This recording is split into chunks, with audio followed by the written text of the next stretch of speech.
Hello students, तो आज बहुत ही ज़्यादा इंपॉर्टेंट टॉपिक लेके आया हूँ मैं आपके सामने। ठीक है, जर्नल ऑर्गेनिक केमिस्ट्री का ये आप बोल सकते हैं कि एक बेस है। बेस समझ रहे हैं ना, क्या है बेस? मतलब इसके बिना आप कुछ भी नहीं समझ सकते, क्योंकि अगर आपको ये समझ नहीं आएगा तो आगे वाले जो भी टॉपिक्स इससे रिलेटेड होंगे वो कभी भी समझ नहीं आएंगे, क्योंकि जब बेस ही समझ नहीं आया तो आगे वाला कैसे समझ आएगा? समझ गए?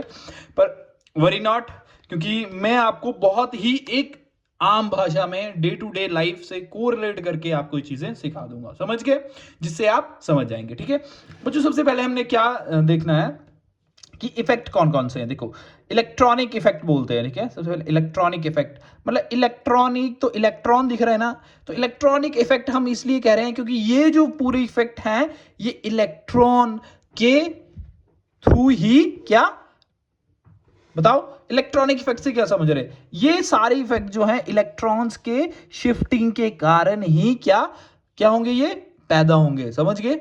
समझ गए? ये इलेक्ट्रॉन की शिफ्टिंग के कारण ही जनरेट होंगे। समझ गए? ठीक है, किसी में पार्शियल शिफ्टिंग होगी, किसी में डीलोकलाइजेशन होगा। समझ गए? किसी में सिग्मा इलेक्ट्रॉन शिफ्ट होंगे, किसी में पाई इलेक्ट्रॉन शिफ्ट होंगे। समझ गए? तो बच्चों, आपने, मैं अभी इसकी डेफिनेशन नहीं समझाऊंगा, पर आपको यह पता होना चाहिए कि इन सभी को ही इलेक्ट्रॉनिक इफेक्ट कहा जाता है, क्योंकि ये इलेक्ट्रॉन्स की वजह से ही क्या प्रोड्यूस हो रहे हैं। समझ गए? समझ गए? तभी हमने इनको इलेक्ट्रॉनिक इफेक्ट कहा है। ठीक है, सो इंडक्टिव इफेक्ट भी इलेक्ट्रॉनिक इफेक्ट है, रेजोनेंस भी इंडक्टिव है, मेसोमेरिक भी इंडक्टिव है, हाइपरकॉन्जुगेशन भी इलेक्ट्रॉनिक है, और साथ में परमानेंट इफेक्ट कहते हैं इन चारों को। कीप इन माइंड, अभी जस्ट आपको मैं जो समझा रहा वो समझो, कोई डेफिनेशन पे मत जाओ। जो मैं बोल रहा वो just note down and keep in your mind. समझ गए? अगला है इलेक्ट्रोमेरिक, ये टेम्परेरी इफेक्ट है। कैसा है? टेम्परेरी। समझ गए? चलो, अब हम कौन से इफेक्ट पे चले? इंडक्टिव तो आपने समझ लिया ना, अब रेजोनेंस पे चलते हैं। ठीक है, देखो बच्चों, अब मैं पहले आपको एक समझा देता हूं रेजोनेंस है क्या। ठीक है, जिससे आप समझ जाओगे। ठीक है, क्योंकि समझना बहुत जरूरी है, रेजोनेंस है क्या, बीमारी क्यों आई, समझ गए? क्यों इसका डायग्नोसिस हुआ इस बीमारी का? ठीक है, क्या कारण थे, क्या कंडीशंस थी आपकी? कुछ ना कुछ सिम्टम रहते हैं ना बीमारियों के। ठीक है, तो इसका भी कुछ ना कुछ सिम्टम रहे होंगे, कुछ ना कोई ऐसी ना ऐसी कंडीशंस बनी होगी जिसके कारण हम किसी पर्टिकुलर चीज को डिफाइन नहीं कर पा रहे होंगे। तब हमें एक नई चीज क्या क्या करना पड़ी, डिस्कवर करना पड़ी, जिसका नाम था रेजोनेंस। समझ गए? चलो, अब क्या हुआ बच्चों, देखो आपने लुईस स्ट्रक्चर्स के बारे में पढ़ा था ना। ठीक है, आपने, हम लुईस स्ट्रक्चर बनाते हैं पहले ओजोन का। O3 होता है ना फॉर्मूला, O3। समझ रहे? ओजोन का मैं लुईस स्ट्रक्चर बना रहा हूं, ऑक्सीजन, ये पॉजिटिव, नेगेटिव। Got it? समझ गए? एज पर दिस स्ट्रक्चर आप बोल सकते हैं कि डबल बॉन्ड, पहले बॉन्ड लेंथ लिख लो इधर, बॉन्ड लेंथ का कंपैरिजन करने जा रहे हैं हम। ठीक है, as per this structure double bond length is less than single. Agree? Agree कर रहे हो आप मेरे साथ? ये तो आपको पता होगा कि अगर डबल बॉन्ड हो तो वो लेंथ वाइज छोटा होता है सिंगल बॉन्ड से। समझ गए?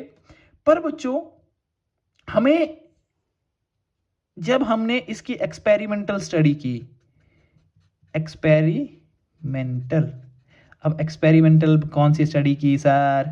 जब हमने स्पेक्ट्रोस्कोपिक स्टडी, तो हमें रिजल्ट मिला, हमें क्या रिजल्ट मिला कि डबल बॉन्ड जो है, जो डबल बॉन्ड है उसकी जो बॉन्ड लेंथ है वो बराबर है सिंगल बॉन्ड के।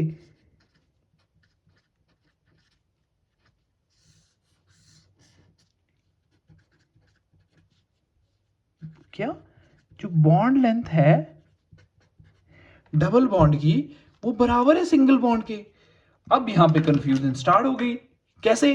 क्योंकि इस स्ट्रक्चर को देख के हम पता नहीं लगा सकते, क्योंकि इधर तो डबल बॉन्ड है, इधर सिंगल है, तो ये कैसे हम एक्सपेरिमेंटली हमें पता लगा कि डबल बॉन्ड सिंगल बॉन्ड की जो बॉन्ड लेंथ है वो बराबर है? इट मीन्स कि ये वाला स्ट्रक्चर हमारे लिए सफिशिएंट नहीं है कि इस प्रॉपर्टी को हम इसका पता लगा सके कि कैसे हो गया ये। तो इस प्रॉपर्टी को डिफाइन करने के लिए हम क्या लेके आए, रेजोनेंस। समझ गए, समझ गए, गॉट इट।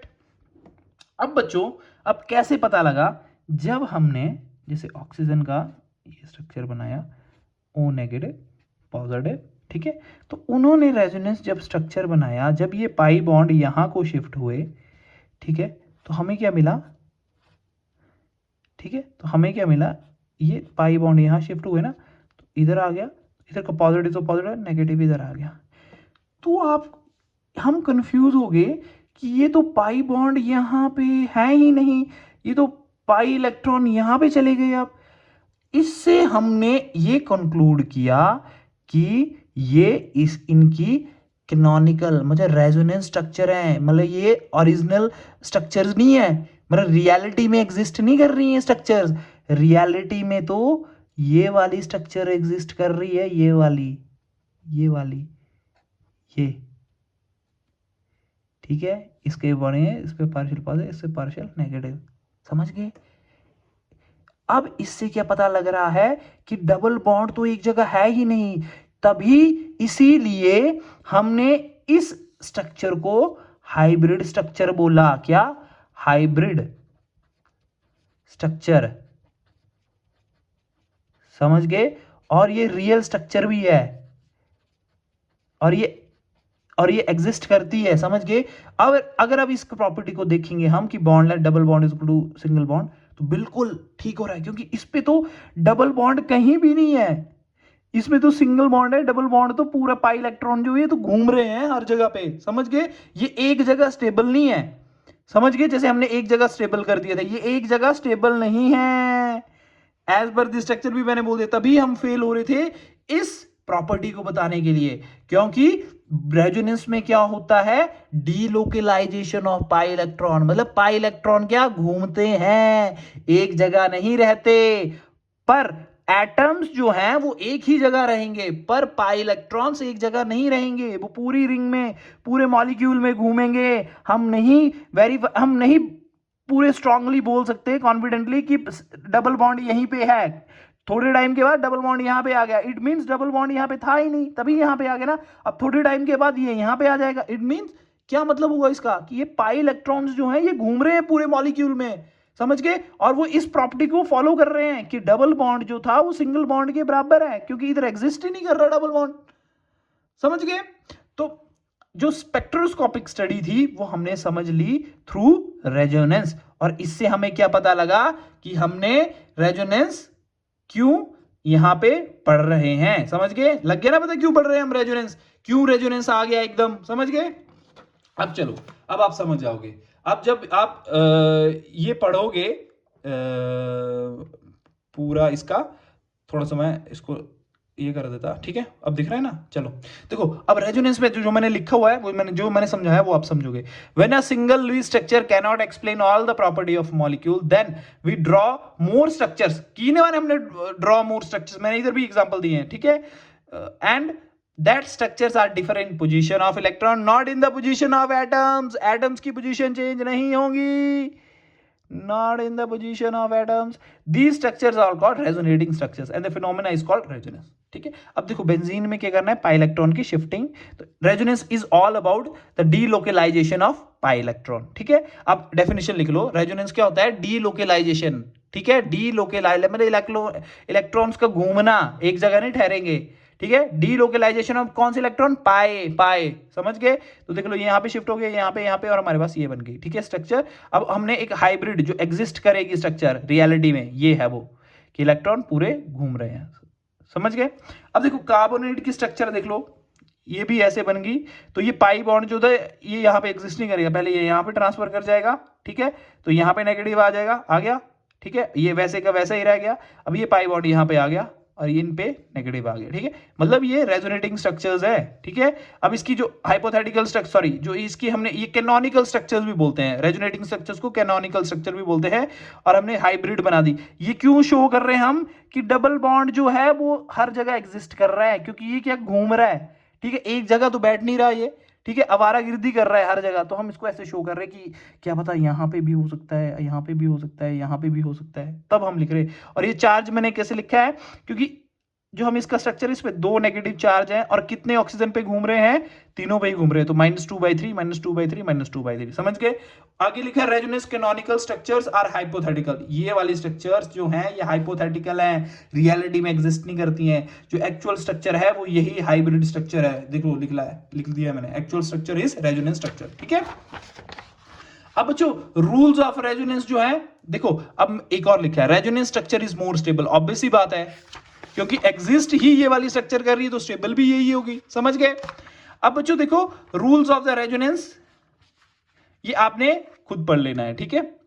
आगे चलो मैं पढ़ा ही देता हूं। रूल्स फॉर द रेजोनेंस क्या है, all the canonical structure must be written according to Lewis method showing bonds, lone pair and formal charge were required, obvious ही बात है, लुईस स्ट्रक्चर तो बनाना ही पड़ेगा तभी हम रेजोनेंस कर पाएंगे, ठीक है।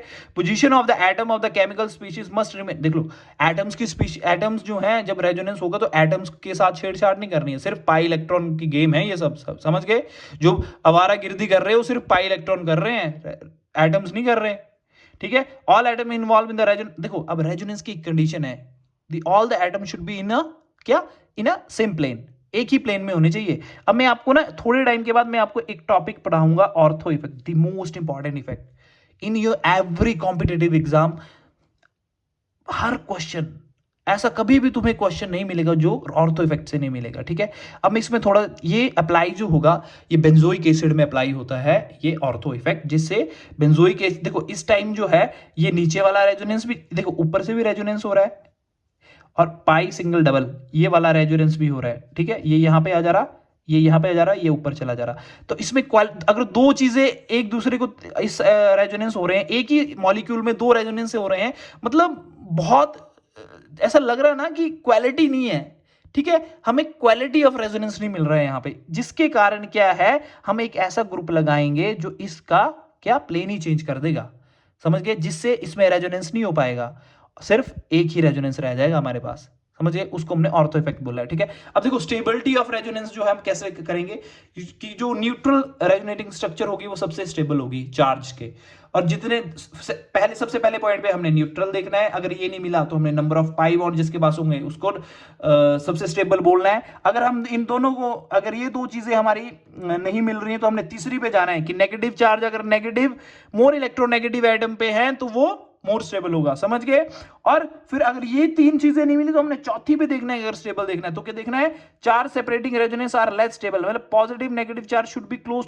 देखो जो अपोजिट चार्जेस होंगे वो एक दूसरे के साथ रहेंगे ना, तो क्या होगा, वो मॉलिक्यूल स्टेबल रहेगा, ठीक है।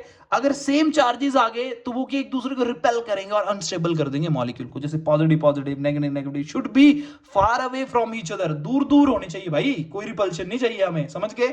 अट्रैक्शन है तो हम ओके हैं, पर रिपल्शन होगी तो स्ट्रक्चर अनस्टेबल हो जाएगा। अब आपने ये क्वेश्चंस करने हैं, मैंने ये क्वेश्चन आपने देख ली होंगे कैसे हो गए, अब आप क्वेश्चन बताएंगे करके मेरे को, ठीक है। मैंने आंसर 2 के लिख दिए हैं, आप बताएंगे मैंने कैसे लिखे हैं और ये आंसर भी आप बताएंगे, समझ गए।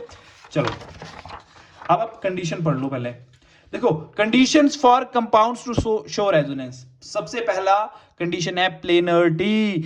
हर जहां भी आपको रेजोनेंस दिख गया किसी भी मॉलिक्यूल में, सबसे पहले आपको चेक करना है कि वो मॉलिक्यूल सेम प्लेन में है या नहीं, अगर एक प्लेन में है तो रेजोनेंस एग्जिस्ट करेगा। All participating atom must be in same plane, ठीक है, समझ गए। और अगला जो पॉइंट है, कंडीशन है, वो है कॉन्जुगेशन, मतलब कॉन्जुगेशन होनी चाहिए, कैसे, ये एक्स वाई जेड है, ये मैंने एटम्स के नाम लिखे हैं ऐसे, यहां कोई भी एटम लगा लेना, अगर आपको दिख जाए डबल सिंगल लोन पेयर तो कॉन्जुगेशन है, एक्स वाई जेड मतलब एटम है, डबल सिंगल नेगेटिव तो कॉन्जुगेशन है, डबल सिंगल पॉजिटिव कॉन्जुगेशन है, डबल सिंगल रेडिकल कॉन्जुगेशन है, डबल सिंगल डबल कॉन्जुगेशन है। अगर आपको कहीं जैसे एक एलिमेंट है और दूसरा, सॉरी एक एटम है और दूसरा एटम है, उसमें क्या एक एम्प्टी ऑर्बिटल्स है और दूसरे वाले के पास एक लोन पेयर ऑफ इलेक्ट्रॉन्स है, अगर वो लोन पेयर ऑफ इलेक्ट्रॉन अगर एम्प्टी में दे रहा है तो वो भी एक टाइप का कॉन्जुगेशन ही कहलाता है, वो भी एक रेजोनेंस में ही आता है पार्ट में, जिसको हम बैक बॉन्डिंग कहते हैं। बहुत इंपॉर्टेंट क्वेश्चन है, याद रखिए, समझ के। अब बच्चों ये आपने देखना है, देखो अब मैं एग्जांपल लेके आया हूं, देखो एक्स वाई जेड, मतलब एटम्स ले लो कोई भी, ठीक है, ठीक है, सी एच, इधर सी एच टू ले लो, सी एच कर लो, मैं एग्जांपल दूंगा आगे आपको, ठीक है। X double bond by x double bond double single loan pair, ठीक है। तो क्या होगा, ये लोन पेयर रेजोनेंस कैसे होगा, lone pair shift, loan pair is converted into bond pair and bond pair is converted into lone pair, एक conjugation हो रहा है, ये यहां पर चले गए, कैसे, अब ये इसने अपने दे दिए तो पॉजिटिव, डबल बॉन्ड यहां आ गया और ये वाले डबल पाई पाई इलेक्ट्रॉन ऊपर चले गए तो नेगेटिव, समझ गए। अब देखो एग्जांपल देखो, CH2 double bond CH NH2, इसकी तरह ही लग रहा है ना, ये सिर्फ एटम डाल दी है मैंने यहाँ पे, ठीक है, समझ गए। इसके सारा कंपेयर करो तो इसका lone pair converted into bond pair, bond pair is converted into lone pair, lone pair नहीं तो नेगेटिव चार्ज लगा देना, ठीक है। अगर हम किसी अदर के लोन किसी अदर के इलेक्ट्रॉन्स लेते हैं एटम्स के, तो हम पे नेगेटिव चार्ज आता है। जब हम अपने इलेक्ट्रॉन्स देते हैं तो हम पे क्या आता है, पॉजिटिव चार्ज, समझ गए। चलो और कंडीशंस भी हैं, ये देखो, डबल सिंगल पॉजिटिव, मतलब bond pair is converted into bond pair और इधर पॉजिटिव चार्ज, ये बॉन्ड पेयर कन्वर्ट हो गया बॉन्ड पेयर में और पॉजिटिव चार्ज आ गया और ऐसा हो गया। ये एग्जांपल है CH2 double bond CH single CH2 positive, double bond is converted into bond pair is converted into bond pair और इधर पॉजिटिव हो गया, ठीक है, डबल सिंगल रेडिकल। अब ये जो है इधर होमोलिटिक क्लीवेज होगी, ये भी रेडिकल बनेगा, ये भी रेडिकल मिलकर डबल बॉन्ड बना देंगे और ये रेडिकल क्रिएट हो जाएगा, समझ गए। एग्जांपल है देखो, रेडिकल होमोलिटिक क्लीवेज हुई, टूटा रेडिकल और ये रेडिकल दोनों मिल गए और ये डबल बॉन्ड बन गया, ठीक है। तो अगला क्या है, डबल सिंगल डबल, ठीक है। तो double bond pair is converted into bond pair and bond pair is converted into lone pair, देख लो वही एग्जांपल है, bond pair is converted into bond pair and bond pair is converted into lone pair. तो इस पे इसने दे दिए तो positive और उसने ले लिए तो नेगेटिव। होप सो आपको समझ आ रहा हो। ये देखो सबसे इंपॉर्टेंट है, ये मैंने ये बैक बॉन्डिंग का बताया, ये मॉलिक्यूल था, कोई एटम था जिसके पास लोन पेयर थे और इसके पास इस एटम के पास एम्प्टी ऑर्बिटल्स थे, तो इसने अपना ये लोन पेयर इलेक्ट्रॉन इसको दे देगा, समझ गए। देखो ऑक्सीजन पे लोन पेयर है और CH2 पे पॉजिटिव चार्ज है, ठीक है, मतलब डेफिशिएंसी है, तो इसने अपने इलेक्ट्रॉन दे दिए, दिस मीन इसने क्या कर दी, बैक बॉन्डिंग कर दी। इसने पॉजिटिव चार्ज क्यों आया, क्योंकि इसने अपने लोन पेयर इलेक्ट्रॉन इसको डोनेट कर दिए हैं, समझ गए।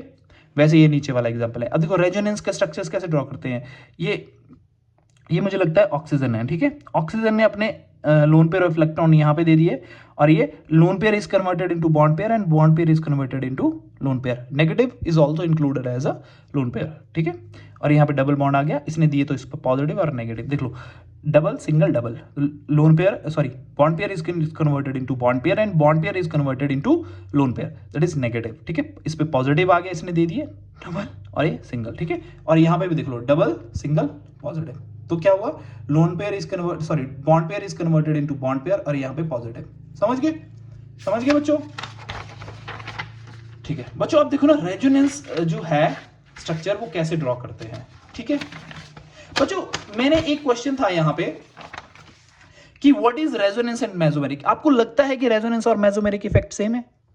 नहीं बच्चों, नहीं, रेजोनेंस और मेसोमेरिक सेम नहीं है। आफ्टर देखो अगर आप बोलोगे सेम है तो सर सेम नहीं है ये बच्चों, देखो सेम नहीं है ये, कुछ इसके डिफरेंसेस हैं। हाँ, इसको जो मेसोमेरिक अगर कहीं अप्लाई होगा तो कंडीशंस रेजोनेंस की ही लगेंगी, समझ गए।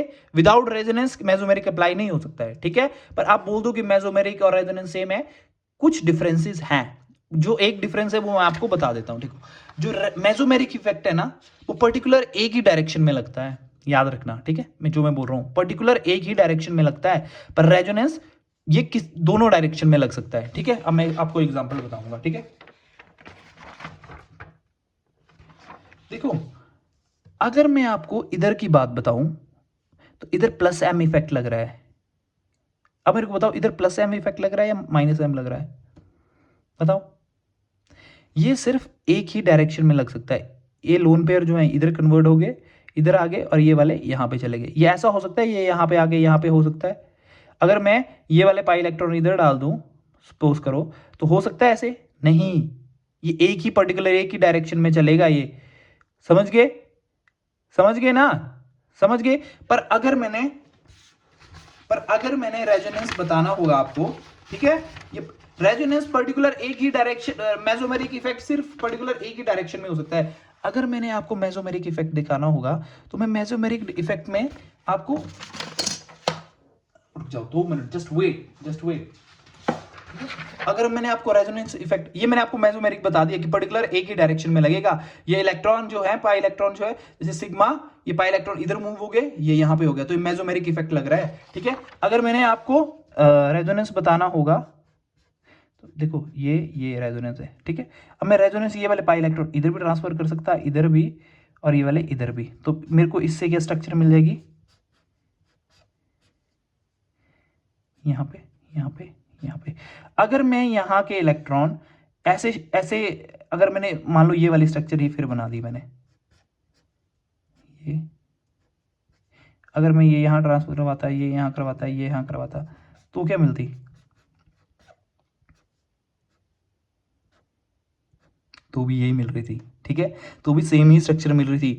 मतलब रेजोनेंस जो है हम दोनों डायरेक्शन में कर सकते हैं, कोई एक स्पेसिफिक डायरेक्शन नहीं है। पर मेसोमेरिक आप इधर थोड़ी नहीं कर सकते कि मैंने ये यहां कर दिया तो यहां का, तो यहां तो कोई बॉन्ड ही नहीं है, समझ गए। इस बॉन्ड को देखो, यहाँ ये वाले लोन पेयर इलेक्ट्रॉन नीचे आए और ये वाला यहाँ पे चला गया, पर यहाँ पे थोड़ी नहीं है, ये पर्टिकुलर एक ही डायरेक्शन में अप्लाई हो रहा है, ठीक है।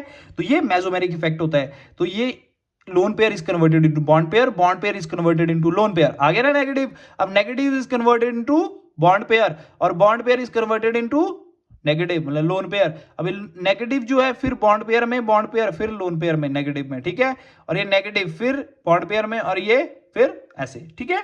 तो इसकी तरह हमें क्या मिल जाएगा, ये रेजोनेंस पूरा स्ट्रक्चर्स है, रेजोनेंस के स्ट्रक्चर्स हैं, समझ गए। ये जो है ये रेजोनेटिंग स्ट्रक्चर है। पर हाइब्रिड जो बनाना है तो वो कैसे बनाना है, बनाते हैं ना हाइब्रिड, ये क्या हम देखा होगा आपने कई बार, ऐसे शो कर देते हैं ऐसे, तो ये हाइब्रिड स्ट्रक्चर होता है, समझ गए।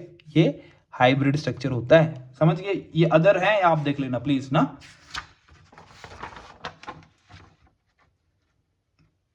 बच्चों ये कुछ बेंजीन्स के स्ट्रक्चर हैं, देखो जैसे ये रेडिकल का है, तो अब क्या हो रहा, जैसे CH2 रेडिकल है, तो ये इसमें कैसे रेजोनेंस होगा, तो ये वाला पाई बॉन्ड जो है होमोलिटिक क्लीवेज करके टूट रहा है, यहाँ रेडिकल आ रहा है, यहाँ रेडिकल, ये रेडिकल मिलके इधर डबल बॉन्ड बना देंगे, ठीक है। ये रेडिकल बच गया। अब क्या होगा, ये वाला पाई बॉन्ड जो है होमोलिटिक क्लीवेज करेगा, यहाँ पे रेडिकल, तो ये वाला रेडिकल और ये वाला रेडिकल मिलकर यहाँ पे, और ये बच गया। अब ये वाला होमोलिटिक यहाँ और ये मिलके यहाँ बना देंगे, फिर ये वाला होमोलिटिक क्लीवेज होगा, फिर यहाँ पे बना देगा। सब होप सो आपको समझ आया होगा, ठीक है। तो नेफ्थलीन के आप स्ट्रक्चर देख लो बच्चों, ठीक है। ये नेफ्थलीन होता है, 2 बेंजीन रिंग्स जो होती हैं, ठीक है। अब इसमें क्या होता है, कैसे करना है, इसके आप याद रखना कि 3 ही रेजोनेंस स्ट्रक्चर होते हैं, ठीक है, नेफ्थलीन के। तो कैसे बनेंगे, ऐसे ऐसे ऐसे, ठीक है। जब आपने एक बेंजीन में ऐसे लगा लिया तो दूसरे का हमने कह रहा है एक अल्टरनेटिव पोजीशन पे डबल बॉन्ड लगा देना है, दूसरी पोजीशन को देख के, ठीक है। ये double single double single double single double, समझ गए। अब इसका जो बनाना है दूसरे में क्या करना है, ये अगर हमने तो ये वाला है पाई बॉन्ड यहाँ शिफ्ट कर देना, ये यहाँ और ये यहाँ, और ये ऐसे ही रहने देना, ठीक है, समझ गए। ये वाले यहाँ, ये वाले यहाँ, ये वाले यहाँ, ठीक है, ये बन गया, ठीक है। अब ये वाला जो हमने लास्ट में ले जाएंगे, ठीक है, लास्ट वाली रिंग में बना दिया, और ये इसके विद रिस्पेक्ट ये कॉन्जुगेशन कर देना, ठीक है। ये आ गया हमारा नेफ्थलीन की स्ट्रक्चर, मैंने बता दी आपको, ठीक है। ये एंथ्रासीन की है बच्चों, ठीक है। एंथ्रासीन को ये स्ट्रक्चर है मेन, ये मैंने रेजोनेंस बताया। पहले फर्स्ट बेंजीन को पूरे पाई इलेक्ट्रॉन शो कर दिए, उसके विद रिस्पेक्ट हमने क्या, ये कॉन्जुगेट एज पर अल्टरनेटिव हमने डबल बॉन्ड लगा दिए, ठीक है। फिर यहां से हमने क्या किया, इनको यहां शिफ्ट कर दिया, इनको यहां और इनको यहां, और ये 2 सेम ही रहे, देख लो, ठीक है। फिर 2 बन गए, फिर हमने इस डबल 3 पाई बॉन्ड्स को जो है, ठीक है, इनको बीच वाले में ले आए, बीच वाली बेंजीन में। फिर इसके विद रिस्पेक्ट हमने अल्टरनेटिव पोजीशन पे इन 2 बेंजीन्स पे लगा दिया। फिर इसको छोड़ के फिर लास्ट वाली बेंजीन पे ले आए तीनों पाई बॉन्ड्स, फिर इसके विद रिस्पेक्ट हमने 2 बेंजीन्स पे लगा दिए, ठीक है। सो होप सो बच्चों आपको आज वाला टॉपिक समझ आया हो। आज बहुत लंबी चलेगी वीडियो, पर जो मेरा मोटिव था समझाने का, होप सो वो मैं क्लियर कर पाया हूं। और अगर आपको कोई भी कंफ्यूजन है इस टॉपिक को लेके तो आप मेरे को मैसेज में बता सकते हैं, कमेंट कर सकते हैं, ठीक है बच्चों। Thank you so much, bye bye, take care, जय हिंद।